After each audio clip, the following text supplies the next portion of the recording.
Indonesia.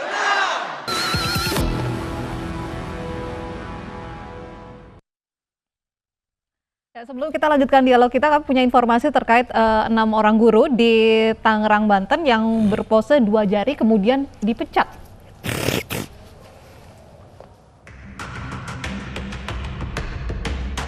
Dalam foto yang viral di media sosial, para guru terlihat masih menggunakan atribut PNS berlogo Pemprov Banten.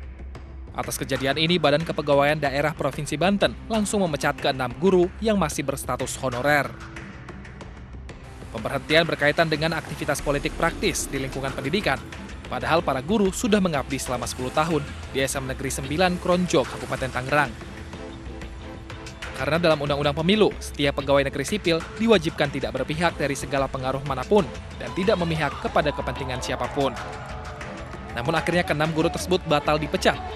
Keputusan tersebut diambil berdasarkan rapat komite yang dilakukan Dinas Pendidikan Provinsi Banten dengan Persatuan Guru Republik Indonesia. Tim Liputan iNews melaporkan.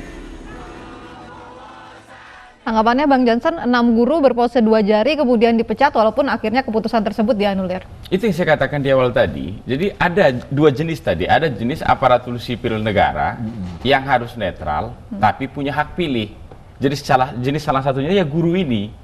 Jadi di satu sisi selama 6,5 bulan atau 7 bulan masa pemilu ini kampanye ini, apapun kan terpengaruh juga. Iyalah. Orang dia nanti tanggal 17 April harus milih. Bahkan diharapkan untuk memilih, agar angka golputnya itu turun kan. Mungkin di ujung-ujung udah nggak tahan dia, melihat betapa begitu bagusnya Pak Prabowo Sandi ini begitu. Apalagi di debat keempat kemarin kan sangat spektakuler. Terlihatlah siapa pemimpin Indonesia sesungguhnya kan, yang bisa membawa Indonesia ini adil dan makmur. Mungkin udah nggak tahan. Jadi, sama seperti kamu misalnya udah mendam berapa bulan, begitu jatuh cinta ke seseorang, nggak nembak-nembak dia, kamu tembak sendiri lah, ini sama dengan ini. Jadi, apa namanya? Jadi menurut Anda hal yang wajar yang dilakukan oleh guru tersebut walaupun mereka merupakan ASN begitu? Itu makanya saya katakan tadi, mereka ini harus tetap profesional. Profesional artinya jangan juga karena dukung-dukung 02 jadi nggak ngajar. Kalau itu menurut saya layak untuk dipecat. Tapi kalau hanya untuk sekedar pose 2 jari begini dipecat walaupun dianulir ya, tadi itu ya. Menurut saya nggak pas, kasih sanksi yang lain aja lah. Kalau kau udah cinta dengan 02 itu, nanti aja kau datang ke pemilu, coblos mereka begitu. Nggak perlu sekarang kau angkat 2 jari begini. Lebih bagus begitu. Lebih bagus begitu dia. Karena jangan juga angkat 2 jari gini pecat, angkat 2 jari pecat. Padahal di satu sisi negara, begitu responnya. Padahal di satu sisi negara memberikan mereka hak pilih. Beda halnya mereka ini tidak punya hak pilih begitu. Jadi sama sekali tidak kita izinkan untuk mencintai entah 01 atau mencintai 02. Ini kan kebetulan. Respon pemecatan terlalu berlebihan menurut Anda? Menurut saya ya, menurut saya lebih baik diingatkan saja ini. Itu diingatkan saja. Takutnya dipecat nanti, dia jadi nggak mau pilih 17 April. Rugi juga kita. Itu. Jadi, itu makanya saya katakan di awal tadi, kita ini sejak awal mengizinkan mereka untuk jatuh cinta. Kalau kontestannya ada 3, ya pilih salah satu untuk kau jatuh cinta tanggal 17 April, kau coblos mereka kan begitu. Kan kita izinkan itu, kita izinkan mereka untuk jatuh cinta, untuk punya hak pilih. Walaupun dalam proses itu mereka harus netral, kan susah juga itu menyembunyikan itu. Kalau kemarin mungkin ketika masa kampanye Pilpres cuma 3 bulan itu, ya masih bisa ditahan lah itu. Walaupun udah cinta banget begitu misalnya dengan 02 begitu, ini kan hampir 7 bulan ini, panjang betul. Panjang betul. Jadi kalau ini salah kemudian, ya kami minta maaf pihak 02 begitu. Kan kami harus fair ini. Ini pemilu-pemilu kita bersama begitu. Bang Kapitra gitu. Silakan tanggapannya. Ya ini netral bukan berarti tidak memihak. Ya ASN ini kan dia punya hak pilih, ya hak memilih dia. Jadi dia netral dalam profesinya. Tapi sebagai personal dia punya hak pilih dan dia tidak bisa mengeksplorasikan hak pilihnya depan publik ketika dia melaksanakan fungsinya. Dan saya juga tidak setuju kalau main pecat begitu ya. Mungkin saja dia sebenarnya ingin menunjukkan jempol, lalu telunjuknya pun ikut. Sebenarnya mungkin saja dia mau ke 01 begini, tapi ini udah terbiasa melihat begini, ikut begini. Ya, jadi kalau menpecat aja rugi juga. Jadi ya perlu emang setuju kita berikan peringatan aja lah ya. Dan kecuali emang secara terang-terangan ikut kampanye dan sebagainya. Kita lihat juga dokter di ruang bedah juga begitu. Dan ini aspirasi masyarakat, kita nggak bisa mengamputasi begitu aja. Yang harus dilakukan bagaimana menyadarkan mereka atas fungsi. Karena kalau dia tidak netral, negara ini yang rusak. ya. Tapi apakah dia netral terus tidak memihak? Nggak mungkin. Yang tidak punya hak milih pun pasti dia berpihak. Minimal hatinya ada kecenderungan dia. Kalau bahasa agama itu litaskunu ilaiha. Jadi ada kecenderungan, ya, ada respect kepada salah satu calon pasti ada. Meskipun dia tidak punya hak pilih, ya. Tapi dia tentu tidak hanya memendam, ya, kayak orang cinta sepihak lah, ya. Baik. Dia pendamnya. Kalau ASN ini dia bisa menyalurkan, dia bisa klimaks dia dalam pemilu dalam 7 April itu dia bisa menyalurkan. Baik, Mas Fadlik, apakah pemecatan yang walaupun akhirnya dianulir begitu, ini sebuah respon yang terlalu berlebihan? Ya, ini kan yang paling penting kan sebetulnya kita bagaimana memberikan edukasi soal kepada ASN, aparat, dan beberapa orang yang harus profesional dalam tugasnya. Ada berbagai macam cara untuk mengekspresikan pilihan politik atau sikap politik. Bang Kapitra, Bang Jansen misalnya, karena mereka politisi, ya mereka tidak ada terkait dengan etik harus terlihat netral di depan publik dan lain sebagainya. Tapi kalau ASN memang nggak boleh, Mbak. Apalagi masih pakai baju seragam. Apalagi masih baju seragam, dan itu dilakukan di lingkungan sekolah. Ya. Nah, dan mereka tentu paham betul soal larangan itu, karena di dalam sumpah jabatan, dalam etik dan kode disiplin ASN kan itu semuanya diatur. Nah, makanya menurut saya ASN, TNI, Polri harus paham soal-soal itu. Bahwa ASN punya hak pilih, iya. Bahwa mereka harus mengetahui indikator atau preferensi apa yang harus mereka gunakan untuk menentukan pilihan politik nanti, ya.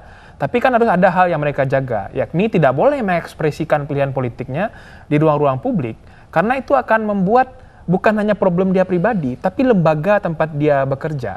Itu akan menjadi tidak dipercaya orang, dituduh berpihak kepada salah satu peserta pemilu, dan lain sebagainya. Nah, ini yang harus dijaga. Jadi marwah kelembagaan yang harus dijaga. Dan yang lebih besar lagi adalah soal kepercayaan terhadap proses penyelenggaraan pemilu secara keseluruhan. Bang Jansen, kalau melihat netralitas dari pejabat negara, ASN di pemilu ini seperti apa? Begini, kalau dari pihak 02 ya, jadi mungkin kamu pernah mendengar kami punya ide kemarin ya, yang kami minta kepada KPU itu. Ini kan bicara netralitas ini ya. Jadi kami kemarin pihak 02 itu meminta secara resmi kepada KPU, kalau bisa begitu ya, kalau bisa ya, kotak suara itu disimpan jangan di kantor camat, tetapi di kantor Koramil ketika itu permintaan kami, di institusi tentara lah begitu.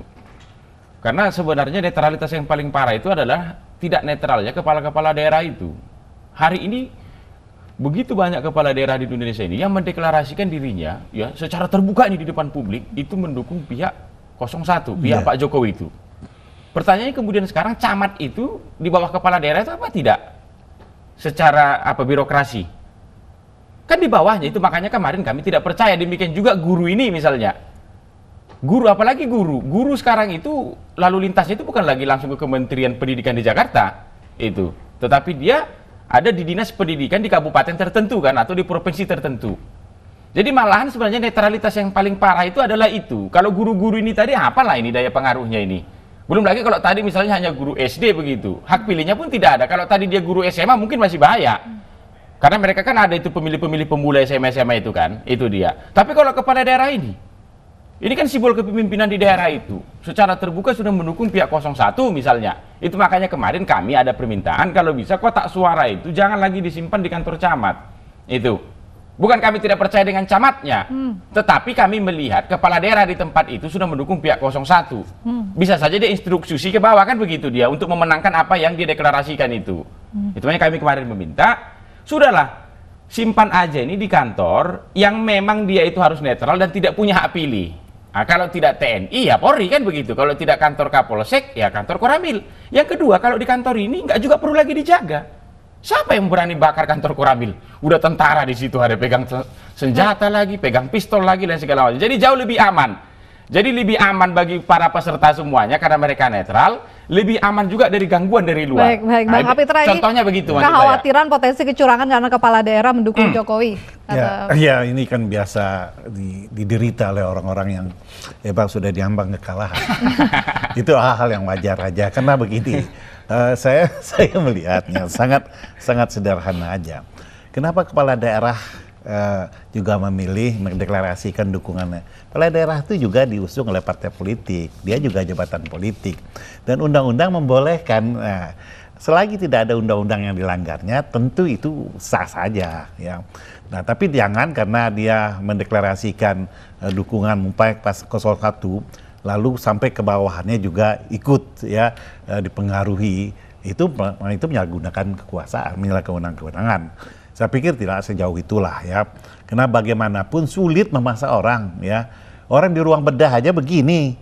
Saya bilang salah, itu jempolnya ditutup dulu. Enggak begini, dia bilang gitu, ya. Jadi nggak mungkin bagaimanapun. Tetapi saya setuju saja kalau demi memberikan legitimasi yang kuat kepada hasil pemilu, lalu ditaruh ke tempat yang netral, katakanlah di polsek mungkin, ya, atau di Koramil kan melibatkan tentara dalam aktivitas sipil, itu banyak aturan dilanggar. Mungkin kepolisian, lalu di situ juga ada Bawaslu, ya, juga ada ada KPU, ya. Saya pikir itu ide yang bagus agar orang bisa dapat menerima hasil dari pemilu itu sendiri, sehingga tidak ada lagi kata curang. Ini yang akhir-akhir ini yang membelenggu pikiran dari kita. Dari 02 gitu, maksudnya ya. yang Ya, curang saya ini. setuju dengan Adinda nih, semua orang takut dicurangi. Bukan semua orang ingin menang, tapi orang takut dicurangi. Sampai ada yang mengatakan mau menduduki KPU gitu, people power gitu. Ini kan luar biasa, ya, efek ketakutannya, sehingga harus melanggar konstitusi dan undang-undang. Bisa gitu, ya. jelaskan dikit, ya? Maksudnya ini kan ada penyaluran ke MK gitu, ya. Tetapi awal-awal sudah dibilang begitu. Nah, untuk mencegah itu, bolehlah kita cari institusi yang netral, simpan di tempat itu, semua orang bisa mempercayainya. Ya, Bang Jansen. Begini, ini kan kaitannya yang disampaikan Bang Kapiter terkait dengan pernyataan Pak Amin Rais. Iya. Jadi saya kemarin ditanya itu. Iya. Jadi bagaimana itu Bang Jansen? Jadi contempt of court dong, harusnya kan ke MK. Jadi saya jawab begini, MK hari ini kan mahkamah kalkulator.